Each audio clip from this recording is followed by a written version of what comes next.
Hi കൂട്ടുകാർ, അസ്സലാമു അലൈക്കും വറഹ്മത്തുള്ളാഹി തആല വബറകാതുഹു. ദുറൂസുൽ അഖായിദ 7ാം ക്ലാസ്. നിങ്ങൾക്ക് പൊതുപരീക്ഷയാണ് വരുന്നത്. അപ്പോൾ അതിലേക്ക് നിങ്ങൾക്ക് ഉപകാരപ്പെടുത്താൻ ഉള്ള ഒരു മോഡൽ ചോദ്യ പേപ്പറായിട്ടാണ് ഇന്ന് ഞാൻ വന്നിരിക്കുന്നത്. നമുക്ക് ചോദ്യത്തിലേക്ക് കടക്കാം. ബിസ്മില്ലാഹിർ റഹ്മാനിർ റഹീം. അപ്പോൾ ഇന്ന് ഈ വീഡിയോ അപ്ലോഡ് ചെയ്യുമ്പോൾ എല്ലാവരും എൻ്റെ കയ്യിൽ ചോദ്യ പേപ്പർ ഉണ്ട്, അതൊന്ന് അയച്ചു തരുമോ എന്ന് ചോദിച്ച് ഒരുപാട് മെസ്സേജുകൾ വരുന്നുണ്ട്. ദയവ് ചെയ്ത് നിങ്ങൾ ചോദ്യപേപ്പറുകൾ ചോദിച്ച് ഇങ്ങനെ മെസ്സേജ് അയക്കേണ്ട. ലിങ്കുകൾ വേണ്ടവർക്ക് അത് അയക്കാം. എന്ന് വെച്ചാൽ ഇതൊക്കെ ഞാൻ ഒരുപാട് മുമ്പ് വീഡിയോ എടുത്തു വെച്ചിട്ടുണ്ട്. അതിലേക്ക് ഇപ്പോൾ ഈ ഫസ്റ്റ് ഭാഗം ആഡ് ചെയ്ത് ഇടുകയാണ് എഡിറ്റിങ് ചെയ്യുമ്പോൾ. അപ്പോൾ അതുകൊണ്ട് എല്ലാവരും മനസ്സിലാക്കുക, ചോദ്യപേപ്പറുകളൊന്നും എൻ്റെ കയ്യിലില്ല. ചില ചോദ്യപേപ്പറുകളൊക്കെ ഞാനിവിടെ ട്യൂഷൻ എടുക്കുമ്പോൾ അവർക്ക് കുട്ടികൾക്ക് എഴുതാൻ കൊടുത്ത് അവർക്ക് കൊടുക്കും. അപ്പോൾ അത് എക്സ്ട്രാ ഒന്നും എടുത്ത് വെക്കാറില്ല. അപ്പോൾ എല്ലാവരും മനസ്സിലാക്കുക. നമുക്ക് ചോദ്യത്തിലേക്ക് കടക്കാം. ബിസ്മില്ലാഹിർ റഹ്മാനിർ റഹീം. നബി സല്ലല്ലാഹു അലൈഹി വസല്ലമയുടെ ഖബർ ഷരീഫിൽ ചെന്ന് യാത്രയുടെ സമയം കുറച്ചു തരാൻ ആവശ്യപ്പെട്ടു. ആരായിരുന്നു? ഉഖ്ബത്ത് ബിൻ ആമിറുൽ ജുഹ്നി എന്നവരാണ് റളിയല്ലാഹു അൻഹു. അപ്പോൾ അത് ഉഖ്ബത്ത് ബിൻ ആമിറുൽ ജുഹ്നി റളിയല്ലാഹു അൻഹു എന്നവരാണ് ഖബറിൻ്റെ അരികിൽ ചെന്നിട്ട് യാത്രാസമയം കുറച്ചു തരാൻ ആവശ്യപ്പെട്ടത്. എന്തായിരുന്നു അത്? ഉഖ്ബത്ത് ബിൻ ആമിർ ജുഹ്നി ഇവിടേക്കാണ് യാത്ര ചെയ്തത്. ഡമസ്കസിൽ നിന്നും മദീനയിലേക്കായിരുന്നു ഉഖ്ബത്ത് ബിൻ ആമിർ ജുഹ്നി യാത്ര ചെയ്തത്. ഷാം വിജയ സന്ദേശവുമായിട്ടായിരുന്നു യാത്ര. അദ്ദേഹം 7 ദിവസം കൊണ്ടാണ് അവിടേക്ക് യാത്ര ചെയ്തത്. തിരിച്ചു പോകാൻ ഷാമിലേക്ക് തിരിക്കും മുമ്പ് അദ്ദേഹം നബി സല്ലല്ലാഹു അലൈഹി വസല്ലമയുടെ ഖബറിനരികിലെത്തി സിറിയയിലേക്കുള്ള യാത്രാ സമയം കുറിച്ചു തരാൻ നബി സല്ലല്ലാഹു അലൈഹി വസല്ലമയോട് അഭ്യർത്ഥിച്ചു. അങ്ങനെ 2.5 ദിവസം കൊണ്ട് അദ്ദേഹം തിരിച്ചെത്തി. അപ്പം അത് പാഠത്തിൽ മനസ്സിലാക്കി പഠിക്കുക. അടുത്ത രണ്ടാമത്തത്, ദിവ്യത്വത്തിലൂടെ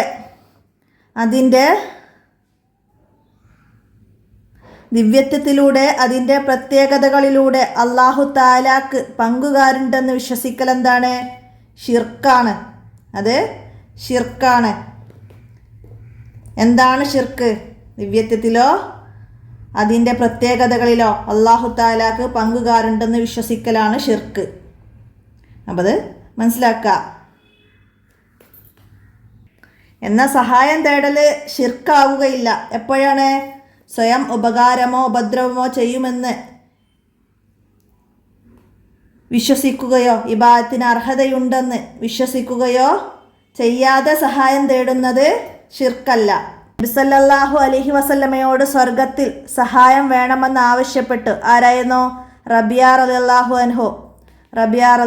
അൻഹു ആണ് നബി സല്ലല്ലാഹു അലൈഹി വസല്ലമയോട് സ്വർഗത്തിൽ സഹവാസം വേണമെന്ന് ആവശ്യപ്പെട്ടത്. എന്തായിരുന്നു? തണുപ്പുള്ള ദിവസം അർദ്ധരാത്രിക്ക് ശേഷം നബി സല്ലല്ലാഹു അലൈഹി വസല്ലമ തങ്ങൾ വീടിന് പുറത്തേക്ക് വന്നപ്പോൾ വാതിൽപ്പടിക്കൽ അദ്ദേഹം നബി സല്ലല്ലാഹു അലൈഹി വസല്ലമക്ക് ഖിദ്മത്ത് ചെയ്യാനായി കാത്തിരിക്കുന്നു. അത് കണ്ട നബി തങ്ങൾ എന്താ ചോദിച്ചത്? റബിയ, നിനക്ക് ആവശ്യമുള്ളത് ചോദിച്ചോളൂ. അപ്പോൾ അദ്ദേഹം പറഞ്ഞതാണ്, നബി സല്ലല്ലാഹു അലൈഹി വസല്ലമയോടൊപ്പം സ്വർഗത്തിൽ എനിക്ക് സഹവാസം വേണം.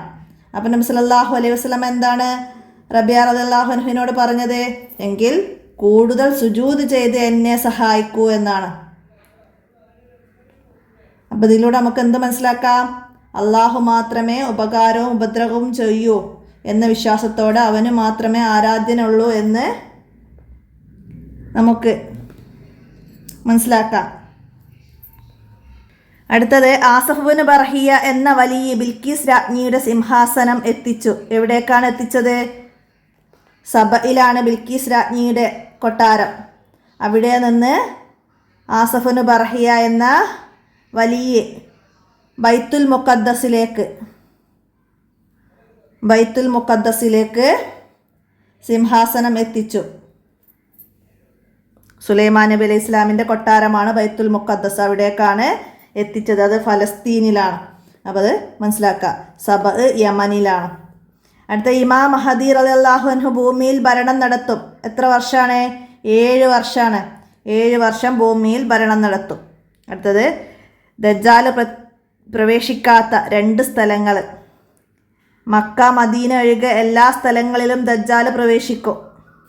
മക്ക മദീന ഒഴികെയുള്ള എല്ലാ സ്ഥലങ്ങളിലും ദജ്ജാൽ പ്രവേശിക്കും. അവിടെ പ്രവേശിക്കാത്ത 2 സ്ഥലങ്ങൾ മക്ക മദീന. അപ്പോൾ അതൊക്കെ മനസ്സിലാക്കുക. നമുക്ക് അടുത്ത് ചേരുംപടി ചേർക്കാനാണ്. നബി സല്ലല്ലാഹു അലൈഹി വസല്ലമയുടെ കേശം എന്ന് പറഞ്ഞാൽ മുടി, തിരുകേശം, നബി സല്ലല്ലാഹു അലൈഹി വസല്ലമയുടെ മുടി സഹാബാക്കൾക്കിടയിൽ വിതരണം ചെയ്തു. ആരായിരുന്നു? ഹജ്ജത്തുൽ വദായിൽ അബൂ ത്വൽഹ അൻസാരിയോട് നബി സല്ലല്ലാഹു അലൈഹി വസല്ലമ കൽപ്പിച്ചിരുന്നു. അബൂ ത്വൽഹ അൻസാരി. അപ്പോൾ അതിൻ്റെ സി ഏതാ? എന്തായിരുന്നു കൽപ്പിച്ചത്? എൻ്റെ തിരുകേശം സഹാബികൾക്കിടയിൽ വിതരണം ചെയ്യാൻ നബി സല്ലല്ലാഹു അലൈഹി വസല്ലമ കൽപ്പിച്ചിരുന്നു. ഷഅർ മുബാറക്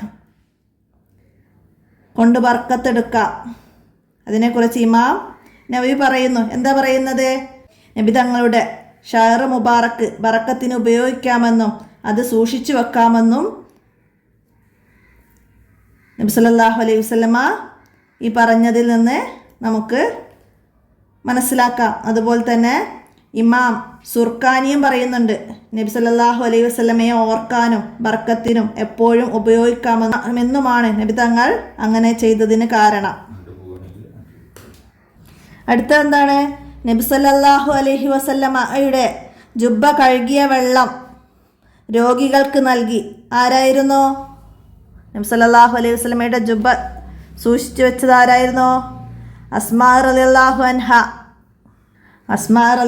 അൻഹ നബി സല്ലല്ലാഹു അലൈഹി വസല്ലമ തങ്ങളുടെ ജുബ്ബ കഴുകിയ വെള്ളം രോഗികൾക്ക് ശമനത്തിന് നൽകി വന്നിരുന്നു. അസ്മാ റളിയല്ലാഹു അൻഹു ആരുടെ മകളാണ്? അബൂബക്കർ റളിയല്ലാഹു അൻഹുവിൻ്റെ മകളാണ്. അപ്പം അതിൻ്റെ നേരെ തന്നെയാണ് വന്നത്. അപ്പോൾ നമുക്കതിൻ്റെ ബി എഴുതാം. അസ്മാ റളിയല്ലാഹു അൻഹു. അടുത്തത് എന്താണ്? കുട്ടികളുടെ കഴുത്തിൽ ഏലസ് എഴുതി കെട്ടി. ആരായിരുന്നു ഏലസ് എഴുതി കെട്ടിയത്? അബ്ദുല്ലാഹിബ്നു അംർ. അപ്പം അതിൻ്റെ ഈ എഴുതാം. അബ്ദുല്ലാഹിബ്നു അംർ എന്നവർ കൊച്ചു കുട്ടികളുടെ കഴുത്തിൽ മന്ത്രത്തിൻ്റെ വചനങ്ങൾ ഏലസായി എഴുതി കെട്ടിക്കൊറുക്കാറുണ്ടായിരുന്നു. മനസ്സിലാക്കാം. അടുത്തതെന്താണ്? ഖുർആൻ പാത്രത്തിൽ എഴുതി കുടിപ്പിക്കണമെന്ന് പറഞ്ഞ്. ആരായിരുന്നു പാത്രത്തിൽ എഴുതി കുടിപ്പിക്കണമെന്ന് പറഞ്ഞത്?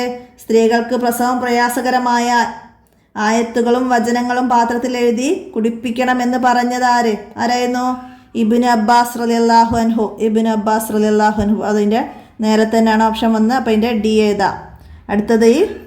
അടുത്തത് ഭൂമിയിൽ കൊള്ളയും കൊലയും നടത്തും. യജൂജ് ഭൂമിയിൽ കൊള്ളയും കൊലയും നടത്തും. അപ്പോൾ അത് അടയാളപ്പെടുത്തുക. ഇനി പൂരിപ്പിക്കാനാണ്. സംസം വെള്ളം ഡാഷ് നൽകുന്നു. എന്താണ്?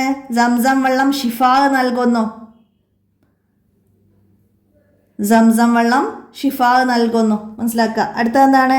ബിംബങ്ങൾക്ക് വേണ്ടി അറുത്തത് ഡാഷ് ഉണ്ടാക്കുന്നു.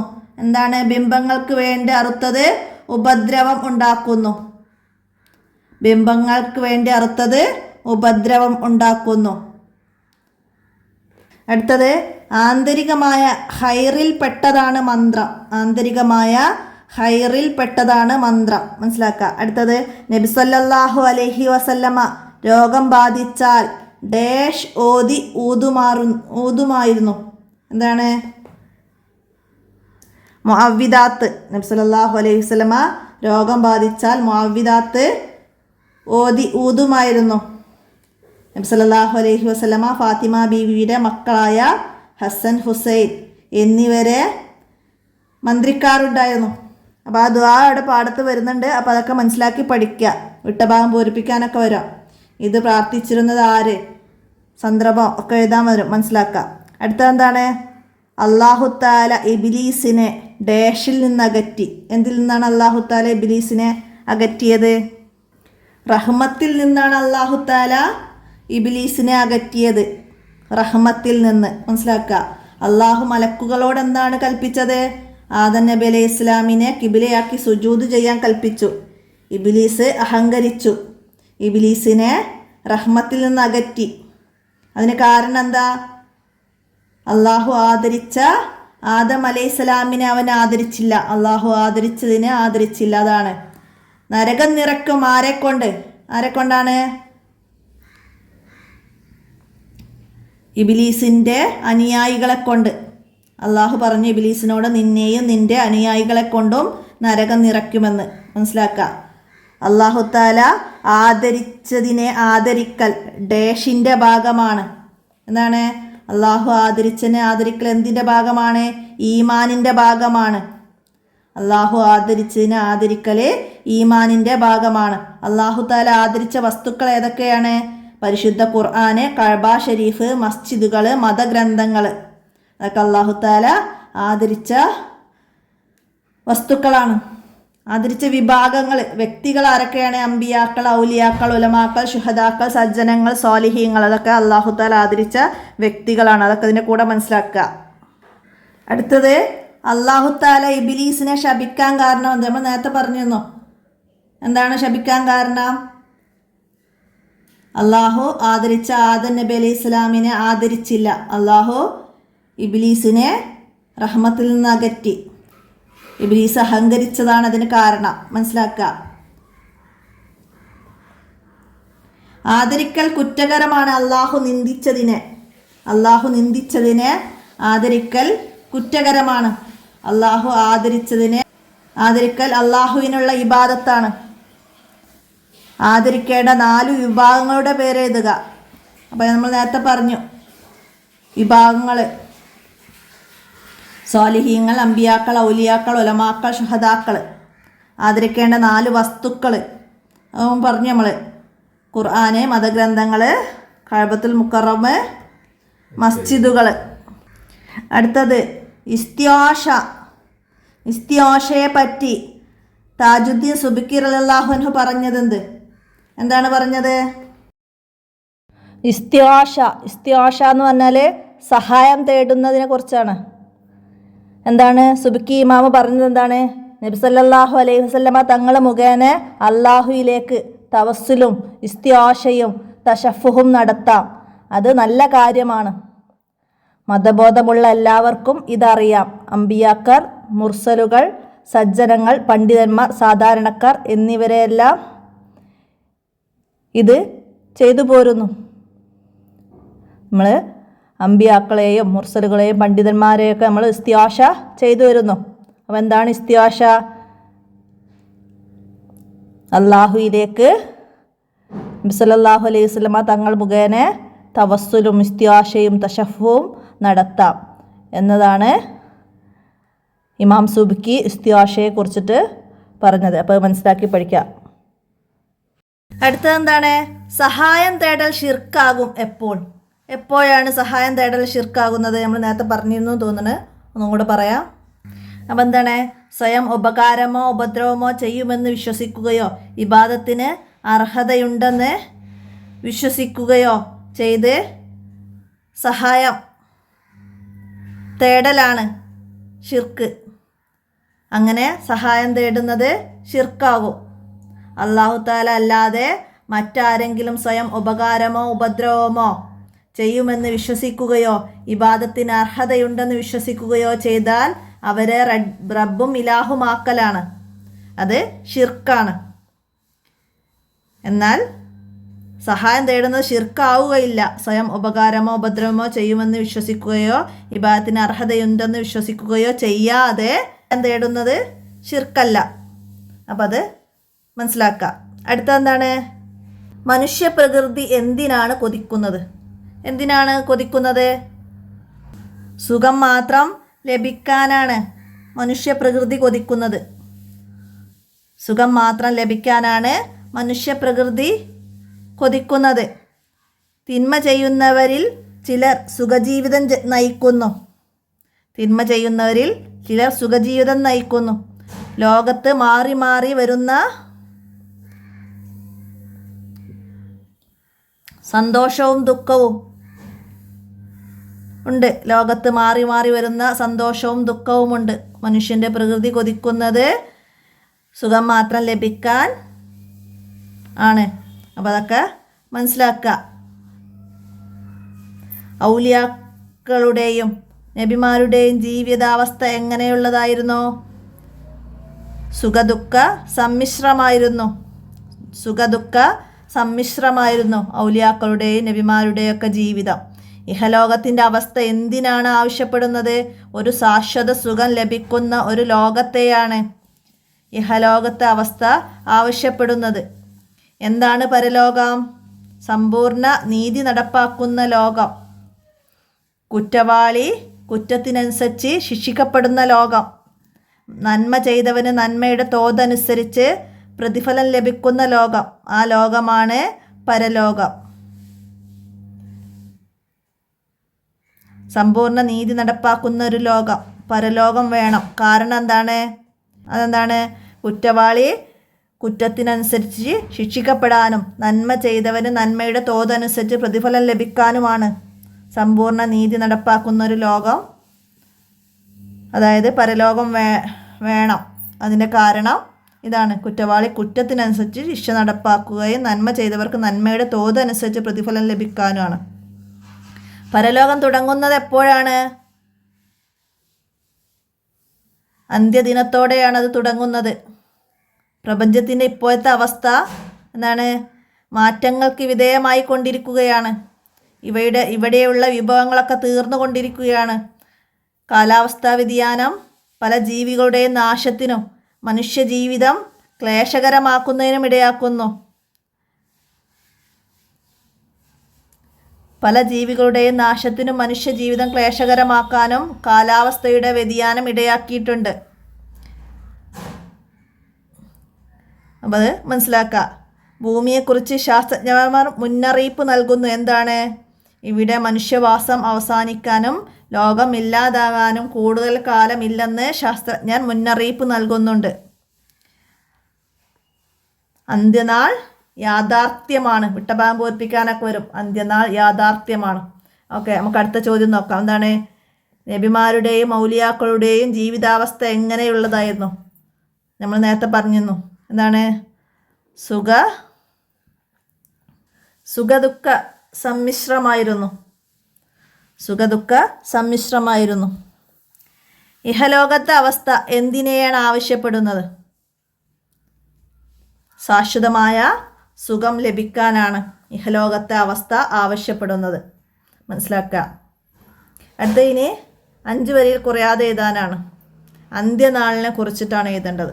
അന്ത്യനാൾ നമ്മുടെ 11ാമത്തെ പാഠം, അതിൽ പറയുന്നുണ്ട് അന്ത്യനാൾ. അപ്പം അതിൽ 5 വരി കുറയാതെ നമുക്ക് മനസ്സിലാക്കി പഠിക്കാം. അന്ത്യനാൾ യാഥാർത്ഥ്യമാണ്. അള്ളാഹു മനുഷ്യനെ സൃഷ്ടിക്കുകയും അവനെ ആദരിക്കുകയും ചെയ്തു. എല്ലാറ്റിനെയും അവന് വിധേയമാക്കി കൊടുത്തു. അവൻ്റെ ജീവിതത്തിന് ഒരു ലക്ഷ്യമുണ്ട്. ശാശ്വത സന്തോഷമാണത്. നരകമോചനവും സ്വർഗവാസവും അവന് ലഭിക്കുന്നത് പരലോകത്താണ്. അന്ത്യനാൾ എപ്പോഴാണ് സംഭവിക്കുക എന്ന് അള്ളാഹുവിന് മാത്രമേ അറിയൂ. ഖുർആൻ പറയുന്നുണ്ട്, ഇന്നല്ലാഹ ഇൻദഹു ഇൽമുസ്സാഅ, നിശ്ചയം അന്ത്യനാളിനെ സംബന്ധിച്ച അറിവ് അള്ളാഹുവിന് മാത്രമാണുള്ളത്. എന്നാൽ അതിനു മുമ്പ് ചില അടയാളങ്ങൾ ദൃശ്യമാകുമെന്ന് നബി സല്ലല്ലാഹു അലൈഹി വസല്ലമ പറഞ്ഞിട്ടുണ്ട്. അന്ത്യനാളിൻ്റെ അടയാളങ്ങൾ 2 ഇനമാണ്: ചെറിയ അടയാളങ്ങളും വലിയ അടയാളങ്ങളും. ചെറിയ അടയാളങ്ങളിൽ പെട്ടതാണ് സമയം ചുരുങ്ങുക, വിശ്വസ്തത നഷ്ടപ്പെടുക, വ്യഭിചാരം കൂടുക, പലിശ വ്യാപിക്കുക, കള്ളുകുടി വർദ്ധിക്കുക, മാതാപിതാക്കളെ ഉപദ്രവിക്കുക, കൊലപാതകം അധികമാകുക, ദരിദ്രർ കെട്ടിട നിർമ്മാണത്തിൽ മത്സരിക്കുക. ഇങ്ങനെ ചെറിയ അടയാളങ്ങൾ പറയുന്നു. അതുപോലെ വലിയ അടയാളങ്ങൾ: ദജ്ജാൽ പുറപ്പെടുക, ദുഃഖാൻ, ദാബത്തുൽ അർള്, സൂര്യൻ പടിഞ്ഞാറുദിക്കൽ, ഇസ്രായേൽ ഇറങ്ങി വരൽ, യജൂജ് പുറപ്പെടൽ, 3 കസ്ഫുകൾ സംഭവിക്കൽ, 1 കിഴക്കും 1 പടിഞ്ഞാറും 1 ജസീറത്തുൽ അറബിലും. അവസാനം യമനിൽ നിന്ന് ഒരു തീ പുറപ്പെടും. അത് മനുഷ്യരെ മഹ്ശറയിലേക്ക് ഓടിക്കും. അതിനുശേഷം ഇസ്രാഫിൽ അലൈഹിസ്സലാം സൂർ എന്ന കാഹളത്തിലോതും ഭൂമിയും അതിലുള്ളതെല്ലാം നശിക്കും. അപ്പോൾ അതാണ് അന്ത്യനാൾ. അതിനെക്കുറിച്ച് അത്ര എഴുതാം. അടുത്ത എന്താ വരുന്നത്? തൗഹീദ് ഷിർക്ക്. എന്താണ് തൗഹീദ് ഷിർക്ക്? അതിനെക്കുറിച്ചാണ് എഴുതേണ്ടത്. നിങ്ങൾ 8ാമത്തെ പാഠത്തിലാണ് പറയുന്നത്. പാഠം നന്നായി മനസ്സിലാക്കുക. അള്ളാഹു ആണ് നമ്മുടെ സൃഷ്ടാവും സംരക്ഷകനും. അവനല്ലാതെ ഇലാഹില്ല, ആരാധനക്ക് അർഹനില്ല. ദിവ്യത്വത്തിലോ അതിൻ്റെ പ്രത്യേകതകളിലോ അള്ളാഹു താലാക്ക് പങ്കുകാരുണ്ടെന്ന് വിശ്വസിക്കലാണ് ഷിർക്ക്. അള്ളാഹു താല അല്ലാതെ മറ്റാരെങ്കിലും സ്വയം ഉപകാരമോ ഉപദ്രവമോ ചെയ്യുമെന്ന് വിശ്വസിക്കുകയോ ഇബാദത്തിന് അർഹതയുണ്ടെന്ന് വിശ്വസിക്കുകയോ ചെയ്താൽ അവരെ റബ്ബും ഇലാഹുമാക്കലാണ്. അത് ഷിർക്കാണ്. എന്നാൽ ഈ വിശ്വാസമില്ലാതെ സഹായം തേടൽ ഷിർക്കല്ല. അലൈസല്ലാഹു ബി കാഫി അബ്ദഹു. അടിമക്ക് അള്ളാഹു താല മതി. അടിമക്ക് അള്ളാഹു താല മതി. അപ്പോൾ ഷിർക്കിനെ കുറിച്ച് ഇത്രയൊക്കെ എഴുതാം. ഷിർക്ക് തൗഹീദ്, അള്ളാഹു താലയെ മാത്രം ആരാധിക്കലാണ്. അള്ളാഹു മാത്രമാണ് ആരാധ്യനെന്ന് മനസ്സിൽ കരുതി അള്ളാഹുവിനെ മാത്രം ആരാധിക്കലാണ്. അതാണ് ഷിർക്ക്. അതാണ് തൗഹീദ് ഷിർക്ക് എന്നൊക്കെ പറയുന്നത്. അപ്പോൾ അത് മനസ്സിലാക്കി പഠിക്കുക. പാഠം നിങ്ങൾ 8ാമത്തെ പാഠത്തിലാണ് ഇതൊക്കെ പറയുന്നത്. അപ്പോൾ അത് മനസ്സിലാക്കി നന്നായി പഠിക്കുക. ഇത്രയാണ് ഈ ചോദ്യപേപ്പറിൽ വന്നത്. അപ്പോൾ എല്ലാവരും നന്നായി മനസ്സിലാക്കി പഠിക്കുക. ഇനി കൂടുതലായിട്ട് ഒന്നും ഉൾപ്പെടുത്തുന്നില്ല. നമ്മൾ മുമ്പ് ചെയ്ത വീഡിയോസിലൊക്കെ പാഠങ്ങളൊക്കെ മുഴുവനായിട്ട് റിവിഷൻ ചെയ്തിട്ടുണ്ട്. അതൊക്കെ എല്ലാവരും ഉപകാരപ്പെടുത്തുക. അതിൻ്റെയൊക്കെ ലിങ്കുകൾ ലഭിക്കാൻ എൻ്റെ മൊബൈൽ നമ്പറിലൊന്ന് മെസ്സേജ് ചെയ്താൽ മതി. 82 89 89 29 85. ഇന്നത്തെ വീഡിയോ ഇവിടെ നിർത്തുകയാണ്. അസ്സലാമു അലൈക്കും വറഹ്മത്തുള്ളാഹി വബറകാതുഹു.